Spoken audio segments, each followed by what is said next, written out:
Good evening, folks. Latest T here, coming to you live from the garage.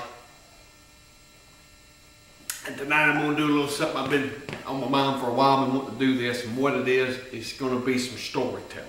I love to tell stories. People know I like to write stories, but more so than that, I love to tell stories. And so tonight, I'm going to tell you the story about the Stinky Shad. And so you think, that kind of sounds a little gross.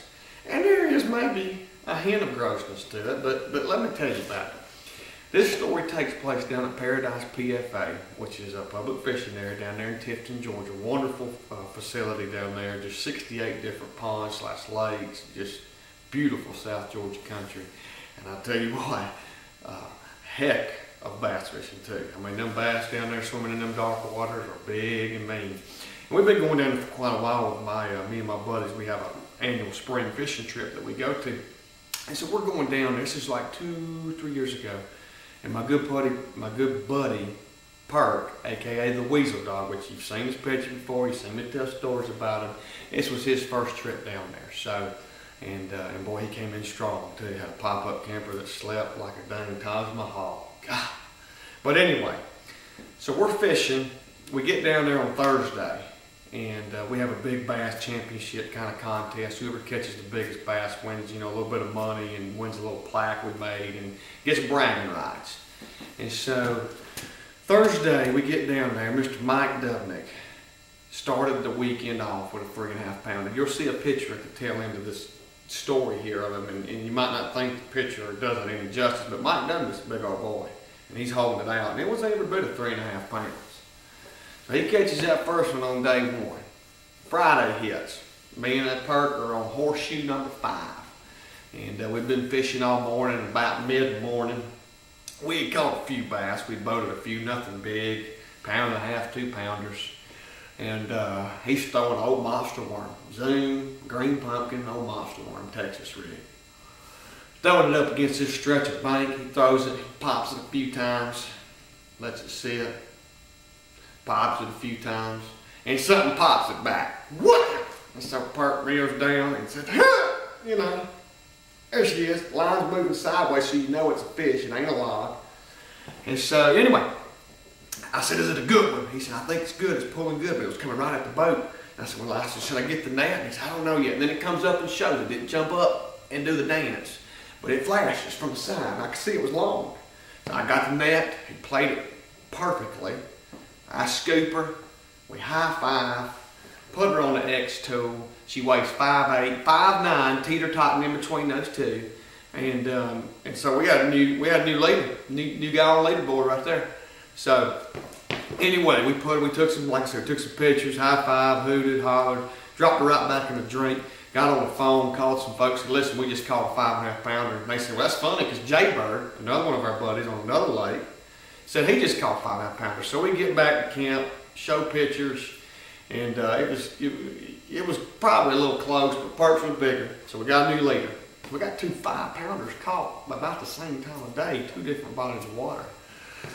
So anyway, we're that stands for that day. So it started out 3.5, bumped up to 5.5. Now it is Saturday, and it's swinging for the fences, baby. Everybody, you want that one bite. Don't matter about padding stats or catching numbers. You want that big bass. And so, like I said, everybody's swinging for the fences. And already, it's 5.5 pounds, so you're going to have to catch something bigger than that. You're going to have to catch quality bass to win that money and to win that plaque and take it home with you and set it up on your fireplace. So anyway, so the last day comes, and there's another angler that comes with us named G. Anthony is his name, we call him G. And he drove down all night. We got there and went straight to fishing. I mean, he's hardcore. So anyway, we're in horseshoe 5 again, me and Perk. And as we're pulling out, they're pulling in, and we're kind of jawing back and forth. And I said, God, that 5'9" like he's strong. Because nobody had caught anything bigger that morning. And Perk says one of the comments of the weekend says, stronger than a garlic milkshake. And that's strong, folks. So anyway, we're trying to get out, they're trying to get in, and we're about to pull down the dirt road. We hear Retro Walker, who's big, and Red wouldn't mind me telling this to you. He's a big boy. He's 300 pounds plus. He lets out a scream that just thinks, he just crying bloody murder. We get running over there, and what had happened was is this little bad boy right here. This is a shallow diving crankbait. This is a Lucky Craft RC 1.5 with very, very sharp hooks right into his rear end, right into Retro Walker's rear end. So anyway, Perk, former Gwinnett County firefighter, goes over there with a needle nose pliers and he starts doing some working. We're talking penetrating cotton, folks. I mean, we're talking about bloodshed. So he gets to working on it, gets it out, all is good. We start pulling down the dirt road and they're out on the lake now. I haven't been on the water 2 minutes. And we hear them yelling again. I'm thinking, Lord have mercy. What are they set on now? And so they get down, they're hooting and hollering, they run down, they say, we got a fish. And so I'm thinking, I got the camcorder, you'll see some footage of it in a little bit. And they say, I think we got one that'll beat it. And all of a sudden they pull this thing up. And I tell you, you can tell from a distance it's bigger than 5.9. God, Perk's heart just sank. His heart sank, because I mean, he thought he had a one. I did too. But so anyway, G had caught this 6.5 pound bass off the Lucky Craft RC 1.5. Different color scheme, but still that same make and model right there. And so the bait that was just stuck in Rhett's rear end had found its way into the mouth of a big old lunker bass down there at Paradise PFA.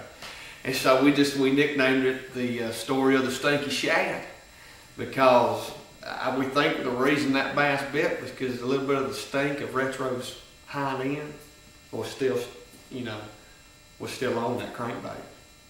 Who knows? I don't know. It's a crazy story, but I mean, it happened. That's the real deal right there, folks.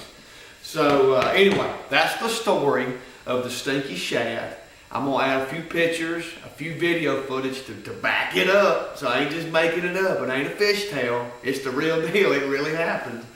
And I do hope you enjoyed it. Like I say, I enjoy telling stories. I like writing stories, but more so than writing, I like telling them face to face. And even though I'm looking at a video camera, your face will eventually see this.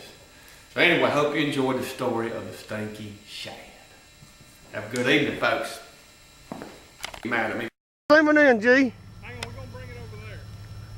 Get the scale. Was there an opening somewhere I can get to? Right over here. I want this shit. Come on down just a hair. Okay. God. Good almighty. Hey, have you got your X too? Yeah, I got it right here in my L. I'm about to weigh it.